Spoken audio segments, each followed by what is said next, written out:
There's no binding code of ethics for the Supreme Court. Think about that. The Supreme Court is an independent branch of government, and we have this definition in our Constitution of three separate but equal branches of government, which means that the Supreme Court is responsible for itself.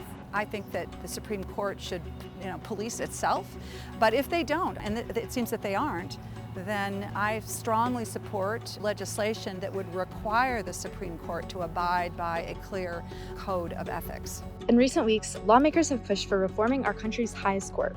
The Supreme Court should be above politics. Its job should be to follow the Constitution of the United States and to interpret the laws that Congress passes. But what has happened over the last 40 or 50 years is that extreme right-wing elements in our country have worked very, very hard to put onto the court justices that are driven much more by ideology and by their own personal views than I think they are being neutral arbiters of facts and the law. And we see that in so many of the decisions of the Supreme Court. That's led to a lot of people wanting to reform the Supreme Court by adding justices, term limits, and a code of conduct. The Supreme Court should use its authority to require of itself clear and strong ethical standards. But this Supreme Court has not done that. It has been so obvious as we have seen days after days after days of reports of ways in which Justice Thomas has, by all accounts, reached any standard of ethics for disclosure of gifts accepted.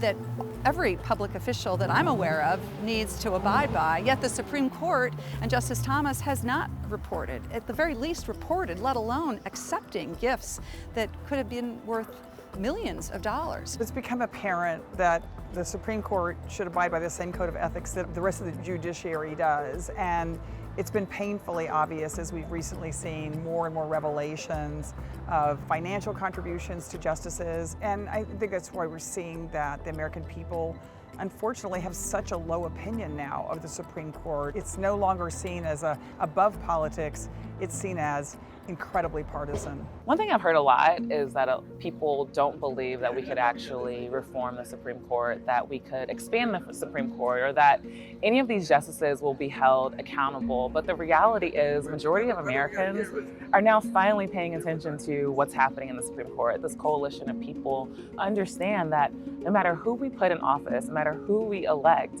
they can literally overturn that right and that policy and that precedent just because of some thought that they have, or because the billionaire who's flying them around the world tells them that they should or shouldn't do something. And so I want every person who thinks that this issue doesn't matter to them to realize as long as we have built this coalition together and stand up, we can actually make change.